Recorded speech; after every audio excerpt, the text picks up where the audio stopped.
Assalamualaikum warahmatullahi wabarakatuh. Innal hamdalillah nahmaduhu wa nasta'inuhu wa nastahdihi wa nastaghfiruh.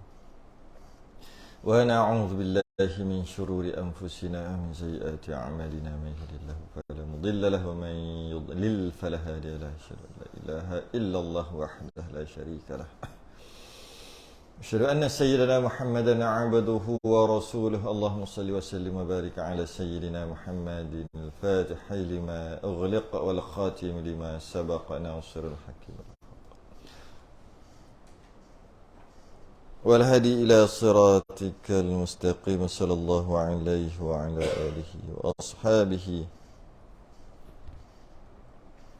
haqqa qadrihi wa miqdarihi al-azim. Allahumma nawwir bil kitabi basari wa atliq bi lisani washrah bi sadri wasta'mil bihi jasadi bi hawlik quwwatika fa innahu la hawla wa la quwwata illa bik. Subhanaka la ilma lana illa ma 'allamtana innaka antal alimul hakim. Wa la hawla wa la quwwata illa billahil 'aliyyil 'azim. Amma ba'du. Sambung kitab Kifayatul Muhtadi, muka surat 92 ke-15.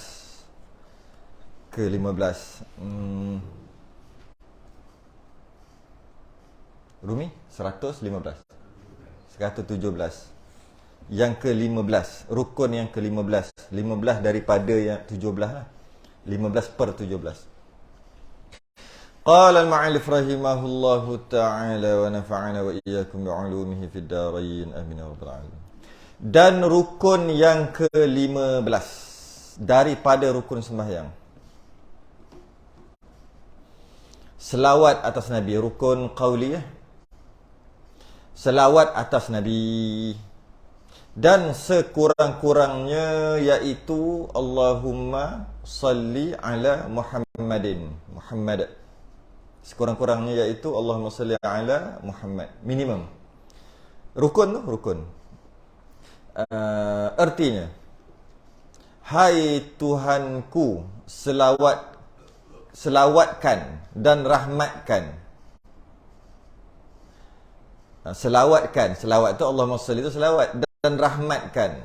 Maksud selawat, Allah selawat atas Nabi, maksud bagi rahmat. Dan kasihani. Tiga sekali. Ini tiga terjemahan selawat. Apa maksud selawat? Selawat tu apa maksud? Tak kisahlah sallallahu, selawat juga. Allahumma salli pun selawat juga. Jampi apa maksud selawat? Ada tiga dia bagi. Pertama, selawat tu selawat lah. Kemudian rahmat. Rahmat tu Allah bagi rahmat. Yang ketiga, kasihani. Sebenarnya rahmat dan kasihani itu sama kan? Engkau atas Muhammad, ala Muhammad, atas Muhammad, atau Allahumma salli ala Rasul. Ini rare. Boleh juga. Boleh juga. Allahumma salli ala Rasul wa ala tak biasa baca pak ya. Wa ala alihi Rasul. Itu. Okey, boleh. Boleh. Ataupun ala Nabi. Allahumma salli ala Nabi wa ala ali Nabi. Gitulah. Tambah boleh. Cuma Allahumma salli ala Muhammad itu yang rukun. Wa ala ali tu sunat abad. Allahumma salli ala Rasul tu yang rukun. Allahumma salli ala Nabi itu yang rukun. Mana-mana boleh. Maka kita tak buat lah, kita jarang buat perkara ni. Maka sekaliannya memadai. Mana-mana satu memadai. Muhammad boleh, Rasul boleh, Nabi pun boleh. Boleh maksud sah sembahyang. Dan yang akmalnya, yang sempurna, tapi bukan rukun lah. Rukun campur yang tak rukun lah. Rukun campur sunat abad, campur sunat campur lah. Yang penting akmal ataupun sempurna.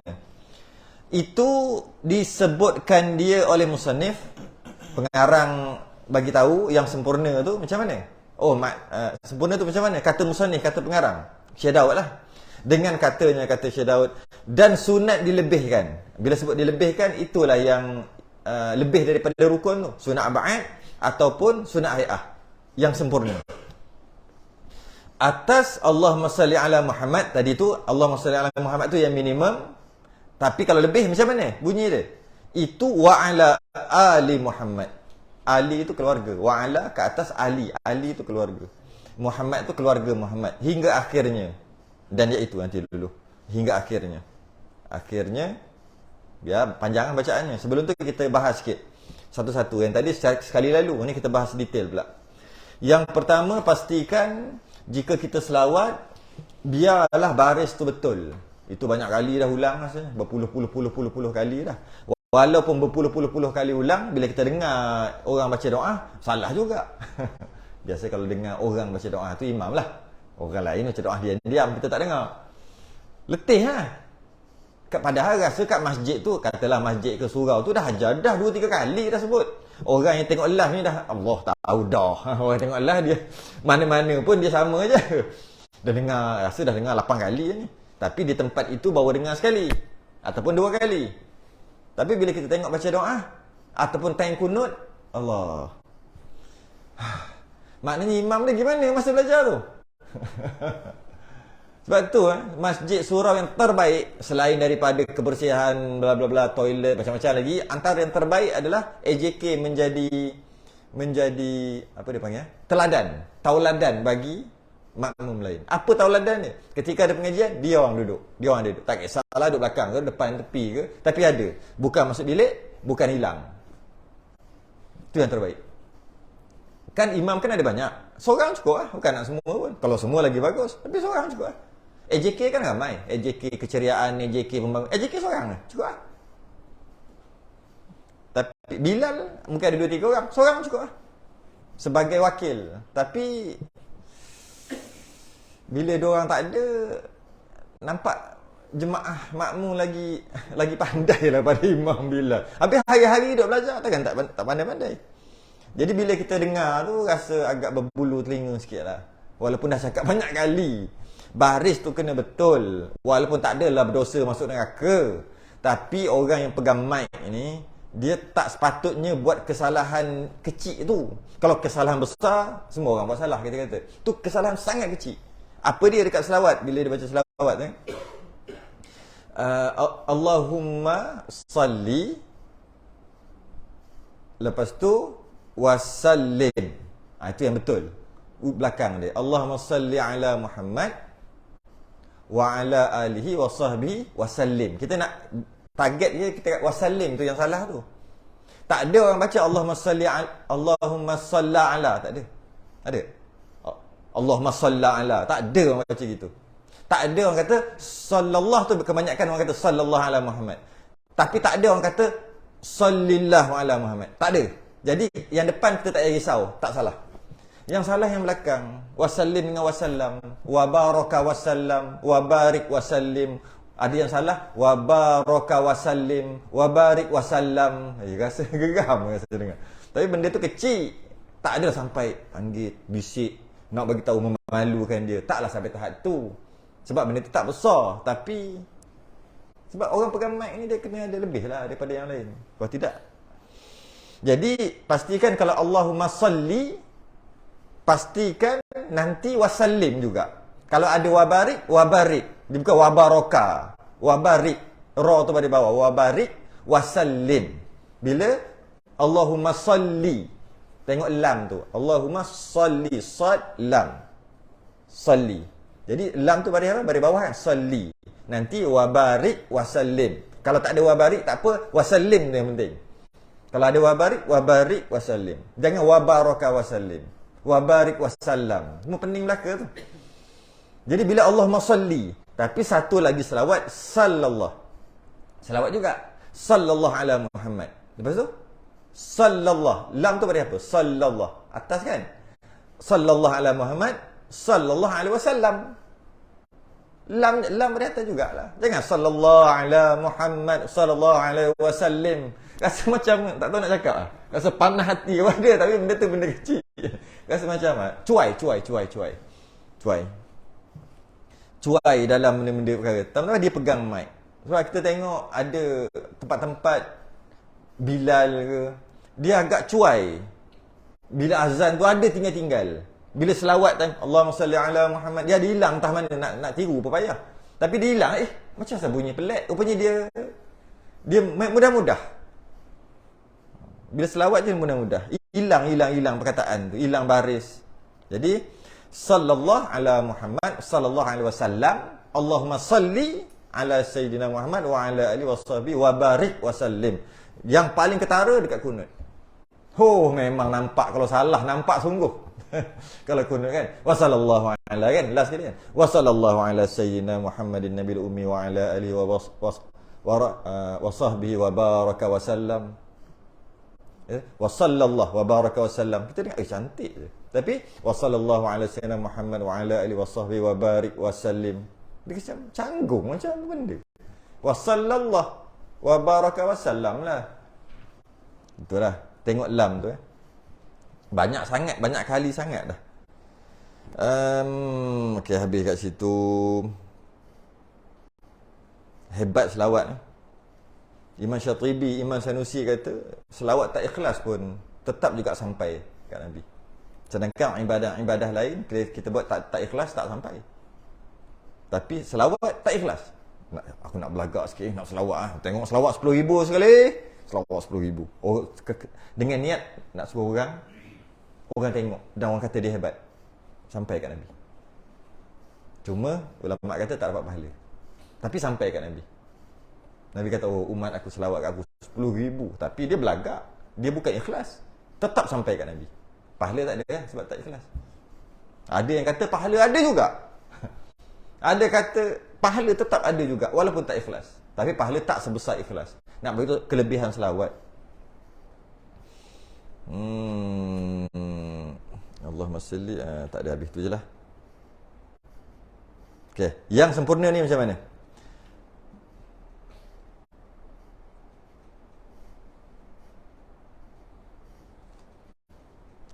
Allahumma salli ala Sayyidina Muhammad wa ala ali Sayyidina Muhammad.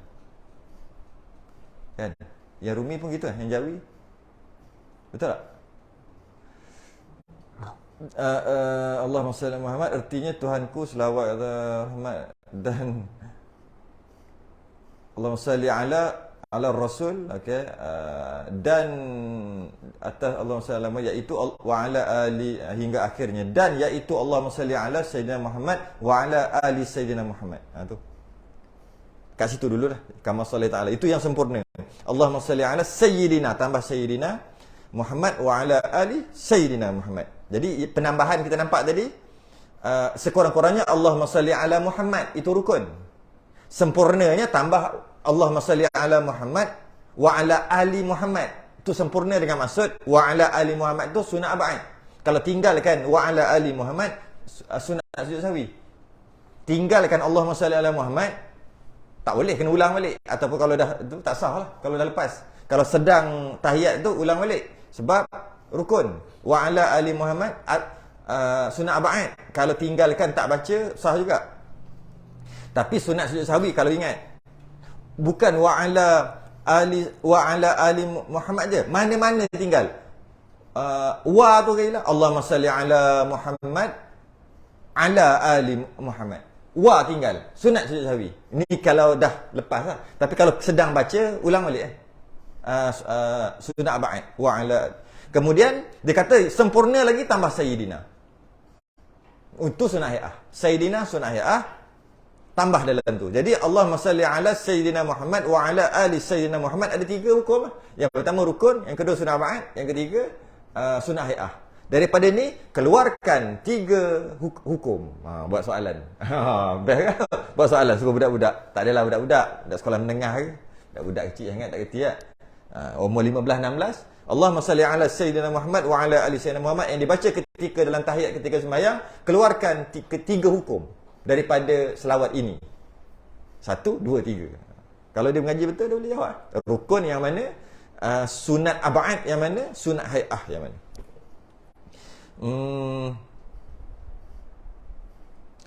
Kalau kita perhati, kita kaji sikit kitab. Kita perhati Kita asal, kitab Sulam tadi. Tengok tepi. ke-15 selawat atas Nabi, iaitu Allahumma salli ala Muhammad, dan sunat dilebihkan wa ala ali Muhammad hingga akhirnya. Habis. Kat situ je. Tak ada Sayyidina. Pak, tak ada Sayyidina kan? Tapi syarahan kitab kifayah belah dalam ditambah Sayyidina. Syekh Daud dia bagi sebab kitab matan, kitab sulam nipis. Jadi dia tak sebut tak Sayyidina. Tapi syarahan kitab Kifayatul Muhtadi, Syekh Muhammad Nur dia letak tambah Sayyidina kat situ. Semuanya anak beranak ni. Kitab ni Syekh Muhammad Nur. Kitab Kifayah Syekh Muhammad Nur. Syarah kepada kitab Sulamul Mubtadi, Syekh Daud Fatani. Syekh Muhammad Nur ni ayah dia siapa, Pak Allah? Pengarang kitab Kifayah, ayah dia. Nama. Ataupun ayah dia karang kitab apa? Tak kenal kitab ni. Matlaq. Sebab tu ada Pak Allah sedap. Dia ada fight. Ada fight. Kalau dia datang je, dia lain macam semangat. Dia buat ada fight. Yang lain tak ada fight. Jadi Syekh Muhammad, kitab Matla'il Badrain tu, ni anak dia lah karang kitab Kifayah ni. Yang ni susah sikit. Allah ni hok susah sikit Allah. Hok susah sikit. Syekh Daud dengan ya pengarang kitab Matla'il Badrain, Syekh Muhammad bin Ismail. Matla'il Badrain kan? Syekh Muhammad bin Ismail. Ataupun nama dia Syekh Mak Kecil. Tu dia punya gelaran lah. Syekh Muhammad bin Ismail mengarang kitab Matla'il Badrain. Anak dia mengarang kitab Kifayatul Muhtadi. Matla'il Badrain, Syekh Muhammad bin Ismail ni dengan Syekh Daud jadi macam mana? Orih ke tak orih? Orih mestilah orih tak? Mestilah orih. Cucu saudara. Bukan cucu saudara. Jadi maknanya pengarang kitab ni cicit saudara. Cicit saudara mengarang kitab Kifayah. Tak, dia pusing kat situ je Daud ni. Sikit lah bila kita sebut. Jadi dalam kitab Sulam tak sebut Sayyidina. Dalam kitab Kifayah dia tambah Sayyidina. Dia punya cicit saudara. Okay. Allahumma salli ala Sayyidina Muhammad wa ala ali. Satu lagi Sayyidina. Jangan Sayyidina. Boleh juga sebenarnya Sayyidina, tapi yang paling tepat ni Sayyidina. Kalau macam Sayyidina pun boleh juga, walaupun dia macam nak rupa permainan Sayyidina. Sayyidina, mari kaya kan. Tapi boleh juga ada wajah bacaan gitu, Sayyidina. Tapi yang paling terbaik ni Sayyidina, macam dalam kitab kita. Ada sabdu Sayyidina.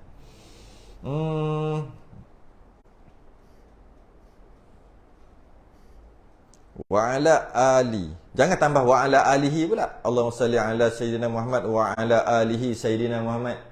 Ada gitu. Wa ala alihi apa pula? Nya apa dah nak nya ni? Dah Sayyidina Muhammad. Tak payahlah nya tu.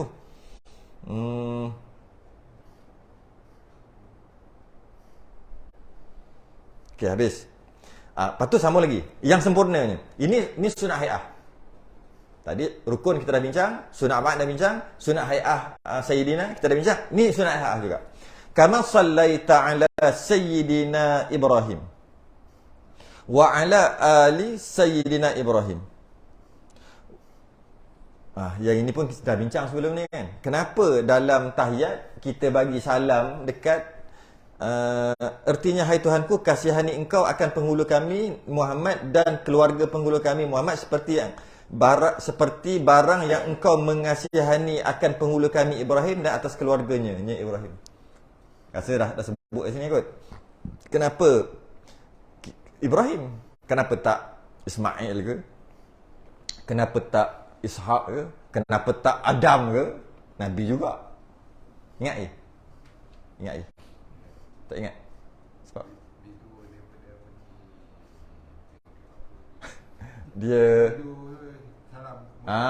dia tanya Nabi Ibrahim ketika Isra' Mi'raj. Nabi jumpa Nabi Ibrahim yang last sekali ada dekat Baitul Ma'mur, bersandar di Baitul Ma'mur, ibadah kat situ, langit ketujuh. Kemudian bila cakap jumpa lah, Nabi jumpa ketika Isra Mi'raj, dia tanya tentang kita, umatmu macam mana. Yalah, dia toki kita lah, toki lah kan, Nabi punya toki semua tu. Jadi dia tanyalah macam mana cucu-cucu aku, gitulah, cucu cicit aku apa cerita, macam mana, kita salam kat dia. Dia kata kirim salam, maksudnya sampaikan salamku. Jadi kita kena jawab lah. Jawab kat mana? Jawab dalam ni. Sebab tu kama sallaita ala sayyidina Ibrahim wa ala ali sayyidina Ibrahim wa barik ala sayyidina Muhammad wa ala ali sayyidina Muhammad kama barakta ala sayyidina Ibrahim wa ala ali sayyidina Ibrahim fil alamina tu innaka hamidum majid. Tu dia makna dia dah. Hai Tuhanku, kasihani engkau akan penghulu kami Muhammad dan keluarga penghulu kami Muhammad seperti barang yang engkau mengasihani akan penghulu kami Ibrahim dan atas keluarganya. Siapa? Kalau dia kata kat sini, hai Tuhanku, kasihani engkau akan penghulu kami Muhammad, Nabi kita Nabi Muhammad dan keluarganya. Siapa keluarga? Adakah Ahlul Bait keluarga keturunan Nabi? Keturunan Nabi. Fatimah, lepas tu kahwin dengan Sayyidina Ali, anak tu lah maksud? Bukan. Bila kata keluarga Nabi, bila sebut keluarga wa ala ali keluarga Nabi, Bani Hashim dengan Bani Muttalib. Jadi kena buat kajian sendiri. Bani Hashim, Bani Muttalib. Hashim Muttalib adik-beradik. Bani tu maksudnya Hashim, lepas tu anak ramai. Jadi anak-anak ni dipanggil Bani lah. Keturunan Hashim. Muttalib, anak ramai, anak cucu cicit. Yang ni diorang ni kata, kami keturunan Muttalib. Bukan Abdul Muttalib. Muttalib lain. Abdul Muttalib, datuk Nabi. Ini Muttalib. Yang keturunan Imam Syafi'i tu. Tok nenek Imam Syafi'i. Dia ada 4 orang. Yang ni kena buat homework sendiri. Cari. Saya tak tahulah dalam Google ada ke tak. Tapi cari homework. Adik-beradik ni, ada Hashim, Hashim Muttalib, ada 2 orang lagi. Ingat? Lepas tu kena buat kajian sikit. Abdul Syam, hamba matahari. Itu yang seorang lagi apa? Naufal. Buat lah. Mungkin salah saya sebut. Cari lah. Kenapa bila kata keluarga Nabi je hanya Bani Hashim dengan Bani Muttalib? Padahal adik-beradik dia ada 4. 2 orang ni kenapa? Nabi tak iktiraf ke? Yelah, sebab tu tak ada lah. Maka itu kena homework lah sikit. Cari lah. Itu sejarah. Itu bukan fardu ain, itu sejarah. Jadi cari sendiri lah. Tanya ke apa ke. Kenapa bila kata keluarga Nabi je Bani Hashim dengan Bani Muttalib? Maksudnya bukan Nabi dan ke bawah, bukan, atas lagi sampai ke Hashim. Hashim tu datuk moyang dia. Kira moyang Hashim. Dan Hashim ni ada adik-beradik. Nah, Muttalib ni yang ambil yang kita cerita. Muttalib ni, adik-beradik Hashim ni. Hashim ni ada anak panjang cerita ni. Saya dah pernah bahas dah sebelum ni. Panjang lebar. Last sekali kat situlah jadi Abdul Hashim, Abdul Muttalib. Kemudian bawah Abdullah. Lepas tu Nabi. Hashim ni ada adik-beradik. Nama Muttalib. Hashim ni ada adik-beradik nama Muttalib. Hashim ni ada anak. Orang panggil Abdul Muttalib. Abdul Muttalib, bukan Muttalib. Adik-beradik dia Muttalib. Tu beza. Jangan tukar. Kalau kita tengok silsilah kadang-kadang, Muttalib. Kadang-kadang dia tulis Al-Muttalib. Kadang-kadang dia tulis Abdul Muttalib. Yang mana ni? Yang adik-beradik Hashim. Itu jadi pening tu. Sepatutnya adik-beradik Hashim ni Muttalib saja. Yang datuk Nabi ni Abdul Muttalib. Baru nampak beza. Kat situ masalah salah silah, bukan salah tulis, dia buat lebih kurang. Kalau buat salah silah je, ni Al-Muttalib, ini Abdul Muttalib. Orang ingat macam sama. Lain. Abdul Muttalib tu hamba Muttalib. Muttalib tu nama dia Muttalib. Jadi, kan yang kisah tu lah kan. Dah dengar cerita tak? Dah dengar cerita tu kan? Tak ingat? Macam mana boleh jadi Abdul Muttalib? Muttalib tu lah adik-beradik Hashim ni. Hashim ni kahwin. Dia kahwin dengan orang bukan orang bandar lah. Hashim ni, dia kahwin bukan orang bandar. Dia kahwin dengan orang pinggir bandar. Jadi, mereka bangsawan, duduk kat bandar, orang VIP. Keluarga, tak lama lagi keturunan Nabi ni, mestilah VIP bangsawan. Dia kahwin. Kemudian Hashim ni meninggal.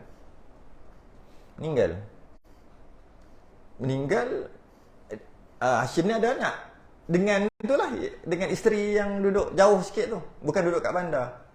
Beberapa tahun, mungkin 10 tahun, belah-belah tahun gitu, ada orang ingatkan, orang ingatkan Muttalib tu. Kau ingat, kau ada anak saudara tau. Anak saudara?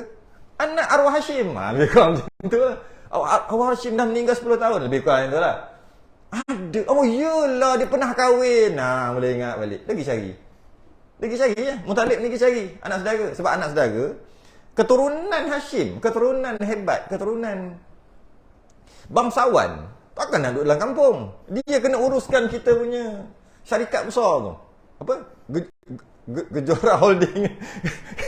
Nak banyak kita punya besar ni syarikat kita ni. Oh, bukan orang calon-calon, keturunan hebat. Dia segi yang cari jumpa. Oh, ni lah pakcik kau. Oh, ni lah. Oh, dia kenalkan lah, maknya kenal lah. Mak kepada ni. Nama Syaibah. Muttalib ni, Abdul Muttalib ni nama Syaibah. Orang kata kenapa nama Syaibah? Kalau cari Syaibah ni uban. Sebab dia kecil-kecil dah ada uban. Maksudnya baik lahir-lahir dah ada putih. Orang panggil uban. Si uban. Nama Syaibah. Bukan nama Abdul Muttalib. Lepas tu dah juga tak boleh duduk sini. Dia orang VIP, dia kena datang. Banyak lagi syarikat-syarikat yang perlu diuruskan dekat Mekah ni. Dia pun bawa. Lah kali maknya lepas lah. Bukannya tak boleh balik. Bukan nak ambil terus. Nak kesuruh duduk di bandar je. Di Mekah lah maksudnya. Bawa balik. Orang pakat tengok. Muttalib bawa hamba baru ke tu? Hamba Muttalib tu. Dia pun buat bodoh. Muttalib pun buat diam je. Syaibah pun, Abdul Muttalib ni pun buat macam Yalah lama lekat nama hamba Muttalib. Sedangkan tu anak saudara dia. Tu asal cerita lah. Jadi bila kita kata keluarga Nabi, bermakna keluarga Nabi wa ala ali Sayyidina Muhammad, maknanya Bani Hashim dengan Bani Muttalib. Dua tu. Jadi yang homeworknya kena cari kenapa dua lagi Nabi tak iktiraf. Dua lagi. Daripada Hashim ni jadi yang Muttalib, Abdullah, Nabi. Daripada Muttalib ni jadi ramai-ramai lah. Antara lah hujung, lepas lah kewafatan Nabi, terus Muttalib ni terus sampai Imam Syafi'i. Jadi ke Imam Syafi'i ni keturunan Nabi jugalah. Quraisy jugalah. Imam Syafi'i. Cari kenapa dua orang lagi. Tak pertama nama Naufal kan. Yang kedua nama Abdul Syam. Ada yang kena mengena dengan Abu Jahal. Gitulah. Sebab sejarah ni kita lemah sikit. Tapi adalah. Dia orang punya keturunan dia orang ni. Jadi kenapa Nabi tak iktiraf? Itu yang penting. Bila kata wa ala ali Sayyidina Muhammad, ahli bait, keluarga Nabi, maknanya Bani Hashim, Bani Muttalib. Itu maksud dia. Ya. Wa ala ali Sayyidina Ibrahim. Siapa pula? Wa ala tu ada wa ala ali. Kadang kita baca kama sallaita ala Sayyidina Ibrahim. Okeylah, Nabi Ibrahim. Wa ala ali keluarga Sayyidina Ibrahim. Siapa? Bila sebut Sayyidina Ibrahim ataupun Nabi Ibrahim, maksudnya Nabi Ishaq dengan Nabi Ismail dan keturunannya. Itu besarlah. Dan bila cakap macam tu termasuk Nabi juga. Termasuk Nabi sekali. Okey. Wa ala ali Sayyidina Ibrahim maksudnya Nabi Ismail dan Nabi Ishaq. Bila sebut wa ala ali Sayyidina Muhammad maksudnya Bani Hashim dan Bani Muttalib.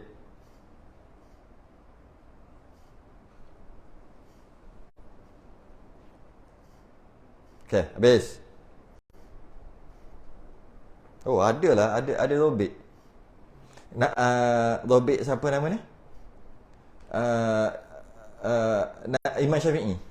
Muhammad bin Idris, Imam Syafi'i Muhammad bin Idris Jangan tiba-tiba nama Syafi'i. Muhammad bin Idris bin Al-Abbas bin Uthman bin Syafi'i. Syafi' atau Syafi'i bin As-Sa'id bin Ubaid bin Abdi Yazid bin Hashim bin Abdul Muttalib. Bukan bin Muttalib. Muttalib tadi 10 lah. Muttalib yang kata adik-beradik tu. Jadi maknanya kita tengok Muttalib tadi ada anak nama Hashim.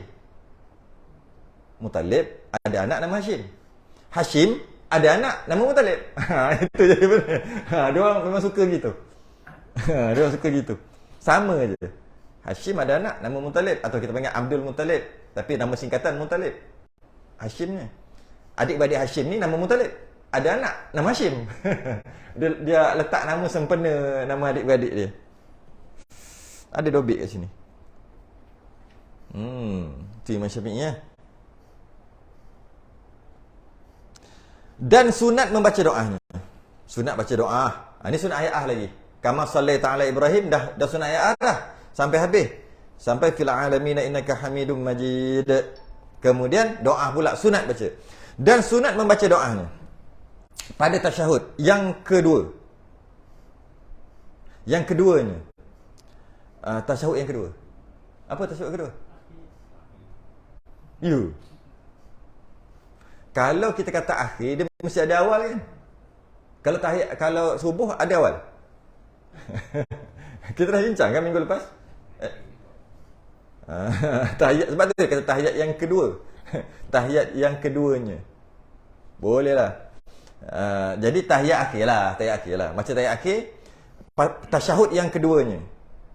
Bukan kedua-dua tasyahud. Hati-hati. Kalau kedua-dua tasyahud, tahiyat awal dengan tahiyat akhir. Bukan. Maksud tasyahud yang keduanya tu, tasyahud yang kedua. Kalau ada dua tasyahud, dua tahiyat, tahiyat awal tu, tahiyat akhir. Tahiyat akhir tu tahiyat kedua, dia panggil. Ya? Tasyahud yang keduanya. Sunat baca doa. Dan iaitu, doa dia, Allahumma ghfirli. Oh, dia buat gitu. Allahumma ghfirli. Hai Tuhanku, ampunkan bagiku. Ma qaddamtu, akan segala dosa aku yang terdahulu. Minta ampun dosa lepas. Wa ma akhartu, dan segala dosa aku yang lagi akan jatuhnya. Cuba bayangkan. Macam mana ni? Adakah kita bercita-cita untuk buat dosa? Sebab nak minta Allah ampun dosa akan datang. Kat sini kalau kata mengajar akidah hanya semua kesalahan yang kita buat tu kan, kita baik buruk, qada dan qadar semua Allah tentukan. Di sini minta ampun. Segala dosa yang lagi akan jatuhnya, akan datang, dosa akan datang.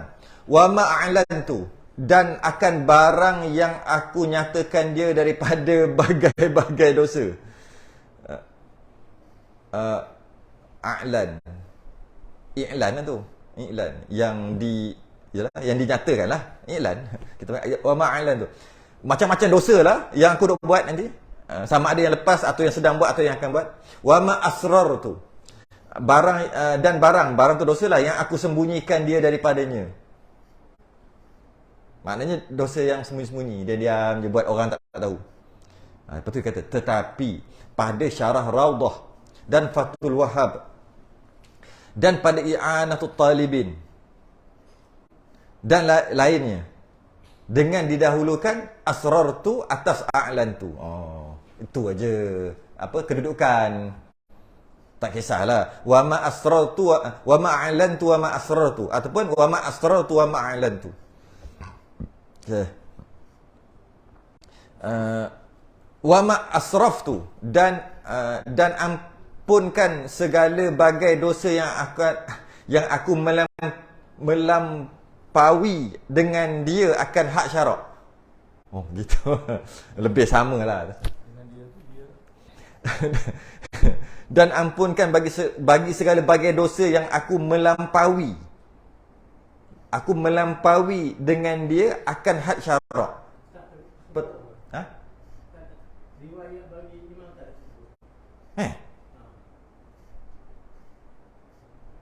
Oh, dan iaitu riwayat bagi Imam Muslim.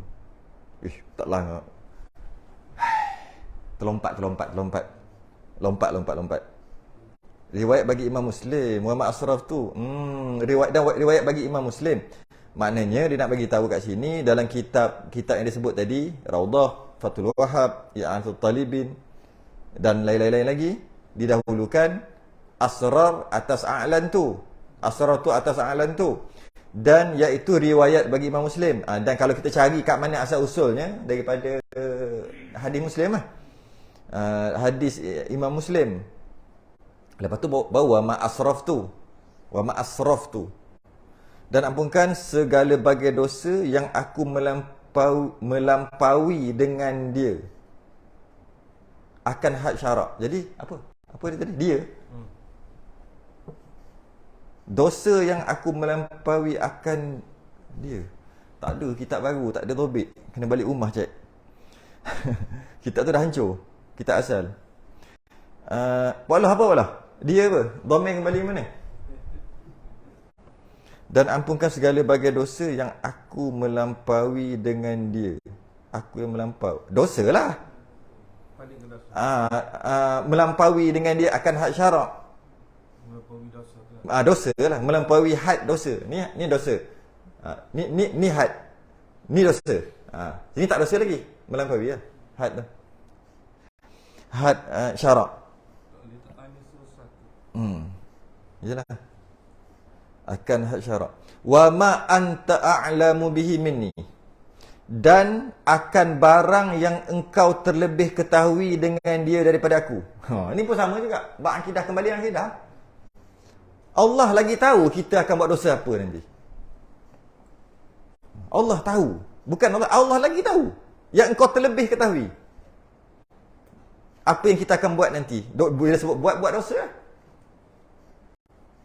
Bukan sahaja Allah tahu aja.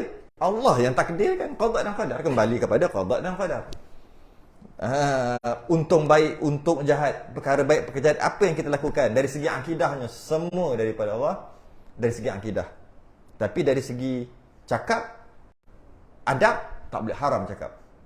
Kecuali mengajar, belajar, menanya.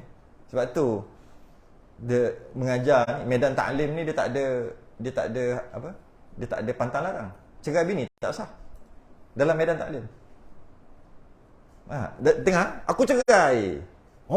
Ustaz cerai kan macam tak, dalam medan taklim cakap lah apa pun. Malah ayat-ayat kufur pun tak jadi kufur. Iyalah tengah mengajar. Habis nak cakap macam mana? Tak boleh cakap. Tak boleh cakap macam ni. Macam mana? Cakap. Kufur. Dah cakap. Tak. Macam apa? Ada Pak Arab, tak tahulah Pak Arab ke apa, dia buat video. Dia nak ajar tentang kahwinkan anak dia macam mana? Tengok sekali dua je. Nak ajarkan kahwinkan anak, dia sama macam cerai, semua sama. Main-main pun jadi betul, betul pun jadi betul. Lepas tu yang pelajar dia tanya, tengok video, pelajar dia tanya, dia pun jawab. Tak ingat dah ayat. Betul lah sekali. Dah jadi macam tu. Macam tu Lepas tu macam mana dah? Tengok balik. Lama dah video tu tengok. Pening dia cikgu. Alamak, ustaz dia pening. Lah kali dia kahwin dengan anak dia dengan pelajar dia. Hei, tak jadi. Medan taklim mana jadi? Macam mana? Okey. Wa ma'ala minni. Dan barang yang engkau terlebih ketahui dengan dia daripada aku. Anta muqaddimu. Engkau juga yang mendahulukan sesuatu. Ini qidam lah. Anta muqaddimu wa antal muakhiru. Huwal awwal wal akhiru wal zahir wal batin. Engkau juga yang mendahulukan sesuatu, wa antal muakhiru, dan engkau juga yang mengkemudiankan yang sepatutnya dikemudiankan dia. Semuanya perancangan Allah lah. Allah punya plan. Allah buat, memang jadi plan Allah. Yang mana cepat, yang mana lambat, yang mana baik, yang mana buruk, semua dalam plan Allah. Dalam skrip yang Allah dah siapkan sejak azali lagi. Semua. Dan engkau juga yang mengkemudiankan sepatutnya dikemudiankan dia. La ilaha illa anta. Dan tiada Tuhan yang sebenar melainkan engkau. Kat situ je habis dah. Kalau biasa kita baca, Allahumma fili ma qaddamtu wa ma akhartu wa ma asrartu wa ma a'lantu wa ma asraftu wa ma anta a'lamu bihi minni antal muqaddimu wa antal muakhiru la ilaha illa anta. Gitu. La ilaha illa anta. Allahumma inni a'udzubika minal 'adzabil qabri. Ada tak? Tak ada. Kita tambah lagi, itu yang semacam tak habis. Apa tadi? Sebut apa tadi? Subhan. Ada? La ilaha illa anta tu dia ambil pula doa Nabi tu. Gitu kan? Subhanaka inni kuntu minaz zalimin. Boleh juga. Cantik juga ayat tu. Rabbana atina ada juga. Rabbana atina. 40 lalu Rabbana. itu Syekh Rabbana terus. Iyalah. Boleh. Tapi niat kena ada niat lah. Niat kita bukan Quran. Niat kita baca doa. Kalau niat Quran, dia ada hukum makruh. Baca Quran selain daripada qiyam, makruh. Masa rukuk, masa sujud, makruh. Malah ada pendapat kata sunat sujud sahwi lagi dengan baca Quran selain daripada qiyam. Jadi kita baca tadi mungkin ayat Quran kan? Jadi niat doa, tak apa. Apa? Rabbi ja'alni muqimas salah, niat doa masa hujung-hujung. Jadi biasa kita baca ulang balik Allahumma fil ma qaddamtu wa ma akhartu wa ma asrartu wa ma a'lantu wa ma asrartu wa ma anta a'lamu minni antal muqaddimu wa antal muakhiru la ilaha illa anta Allahumma inni a'udzu bika minal 'adzabil qabri wa min fitnatil mahya wal mamati wa min fitnatil masiihid dajjal ya muqallibal qulub sabit qalbi ala dinik wa ala ta'atik. Tambahlah sikit-sikit. Itu biasa yang kita duk bacalah. Kalau ayat doa ni juga elok baca masa lepas sembahyang. Masa tu kan. Tapi kalau ramai kena tukar Allahumma fir lana. Allahumma fir lana. Allahumma fir lana ma qaddamna wa ma akharna wa ma asrarna wa ma a'lanna wa ma anta a'lamu bihi minna antal muqaddimu wa antal muakhiru la ilaha illa anta Allahumma inna apa? Sambung elok ketika doa tu baca sekali doa. Tapi kalau jadi imam tukar tu jadi nak lah. Tu untuk seorang. Yalah macam kita baca doa apa kat bahasa ni? Allahumma lakasumtu. Betul Allahumma lakasumna. Betul lah. Dia bukan semata-mata ni je na, jangan ingat ni na itu je tak. Tu pun na juga. Tu seorang. Mufrad. Okey. Past time belaka. Ya. Kita baca tu. Kenapa satu-satu? Kalau boleh baca Allahumma fili dzambi kullahu. Ya Allah, ampunkan dosa aku semua. Kenapa kita sebut satu-satu? Allahumma fili, ampunkan dosa aku. Ma qaddamtu, yang sebelum yang dah buat.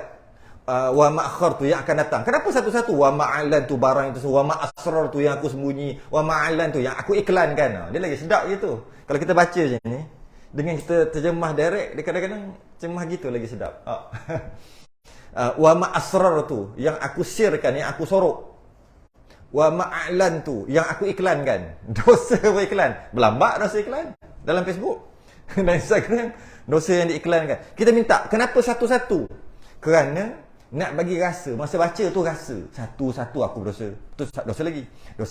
Dosa yang tersembunyi, dosa yang terang-terang, dosa yang ini, dosa ini, satu-satu. Kalau kita kata, ya Allah ampunkan aku semua dosa. Allah maghfirli dzambi kullahu. Ya Allah ampunkan dosa aku semua. Semua tu semua boleh. Tapi ada rasa tak? Tak ada rasa. Kalau satu-satu, macam mana? Rabbil firli warhamni. Satu-satu. Wajburni warfa'ni warzuqni wahdini wa'afini. Satu-satu. Biar sebut satu, rasa. Sebut satu, rasa. Itu tujuan. Tapi kita dia macam tu je.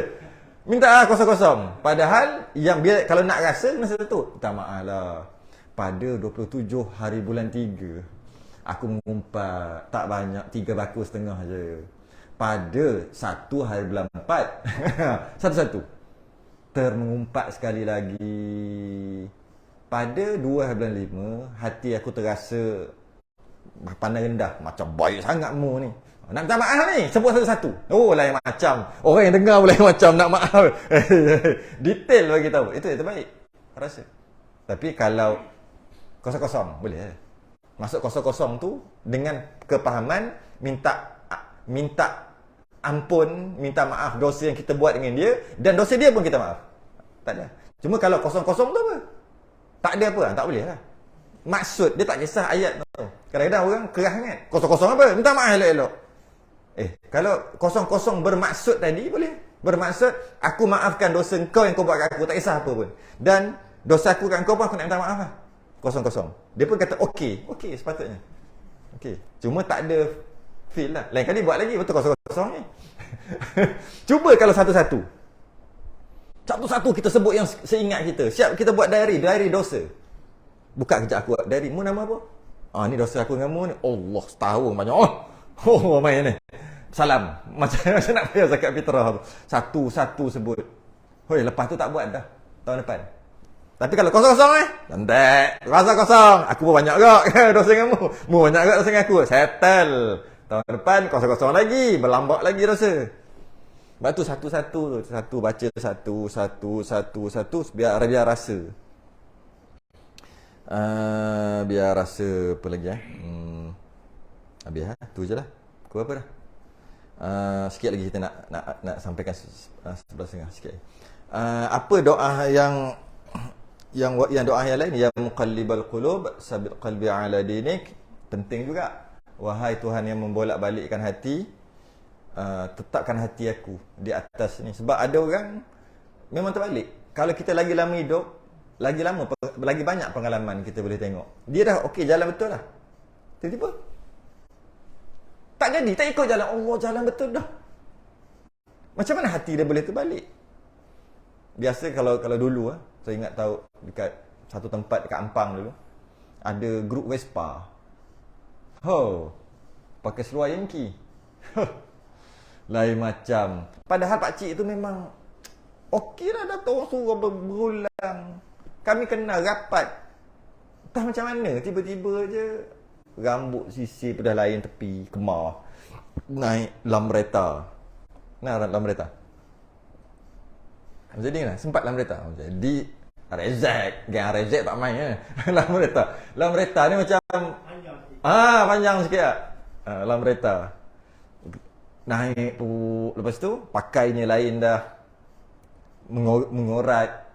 Duduk kedai makan. Ada grup pergi situ pergi sini. Umur 60 lebih.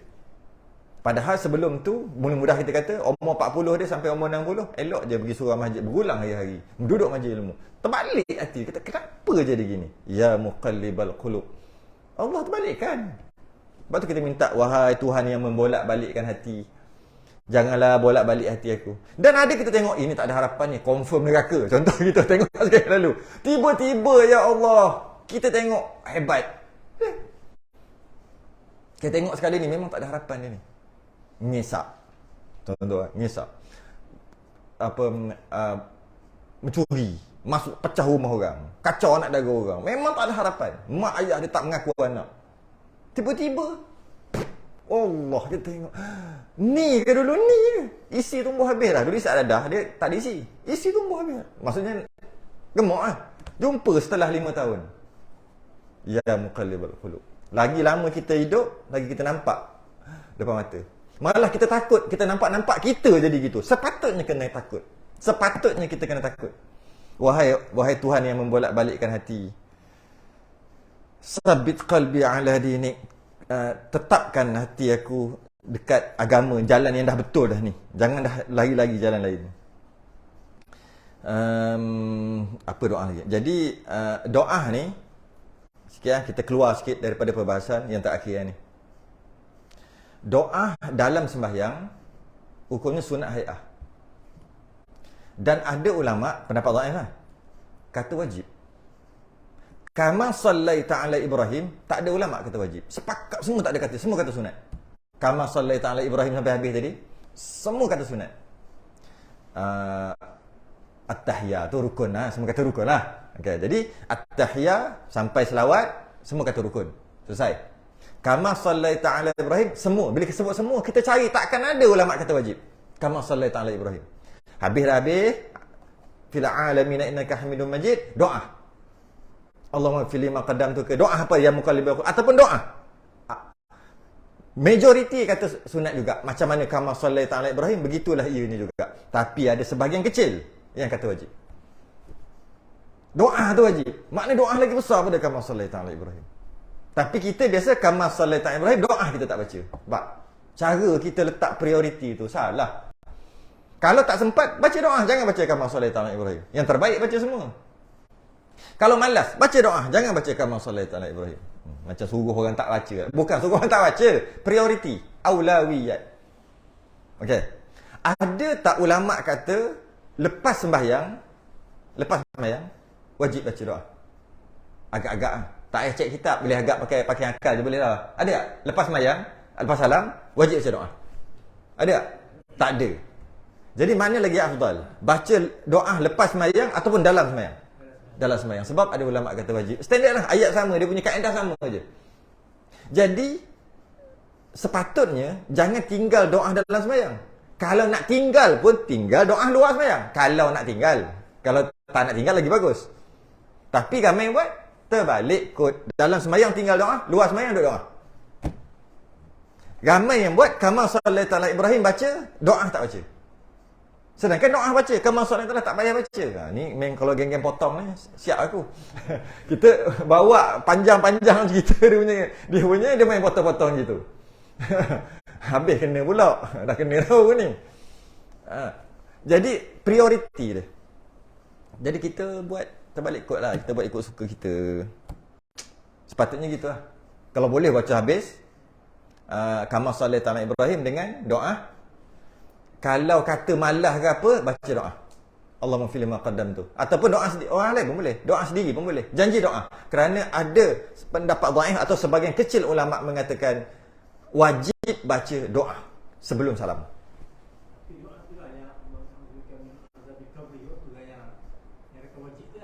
Itu ya. Dan yang lain pun sama juga. Dia lebih pada umum lah. Ada kata gini, ada kata. Tapi doa, kita nak ambil doa tu. Apa dia tadi? Allahumma inni a'udzubika min 'adzabil qabri wa min 'adzabin nar wa min 'adzabin nari jahannam wa min fitnatil mahya wal mamat wa min fitnatil masiihid dajjal. Dan ayat-ayat yang dekat-dekat sama, tengok riwayat lah. Yang itu kata, dia kata wajib. Ada kata wajib Allahumma fili pun ada juga. Ada kata wajib ya muqallibal qulub. Bukan kita nak cerita tu. Itu khilafnya, kita nak cerita doa. Doa sebahagian ulama kata wajib. Doa mana? Sebelum salam. Maka dia lebih besar daripada doa lepas sembahyang. Tu je nak beritahu. Ada limitation tak? Ada. Bagus juga tanya. Doa ini dari segi bukan batal lah. Bukan batal. Mungkin kita kata adab, mungkin kita kata sempurna. Doa tak boleh lebih panjang daripada tahiyat. Tahiyat berapa saat? At-tahiyat sampai selawat tak masuk. At-tahiyatul mubarakatus salawatut tayyibatu lillah. Berapa saat? 10 saat semua? 10 saat, 10 saat. Semua sekali 10 saat. Maka lepas daripada maka doa tadi jangan lebih 10 saat. Ulama macam tak dan pandai-pandai. Tak lebih.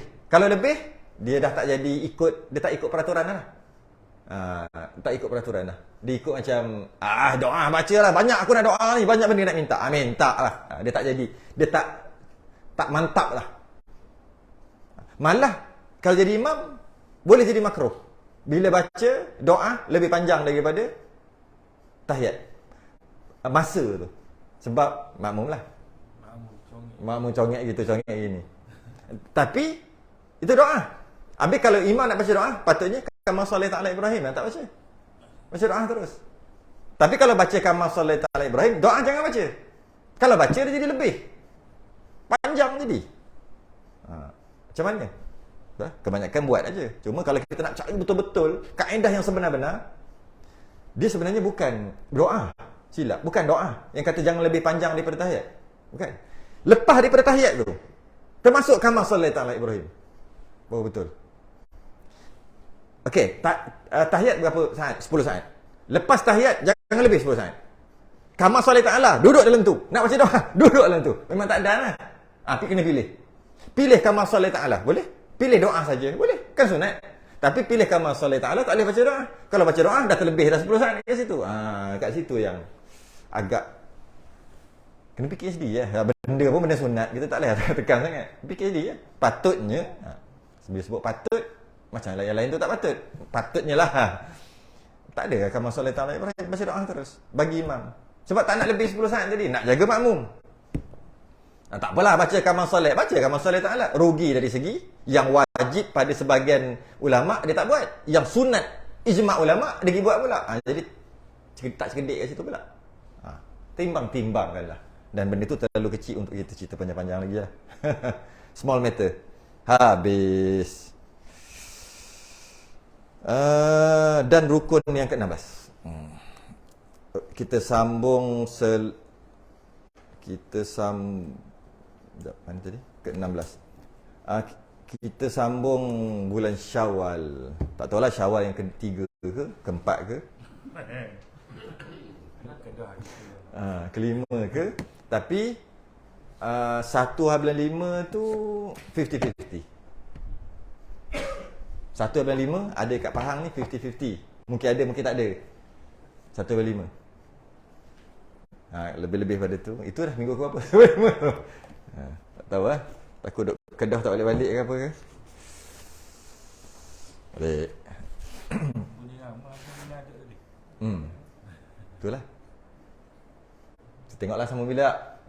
Ke habis Syawal? Mau sambung? Oh, Lama lah jap. Kita tengoklah minggu 3, minggu 4 lah. Minggu 1, minggu 2 macam tak ada harapan lah. Minggu 3 atau minggu 4. Kita sudah yang tasbih kafarah dan subhanallah.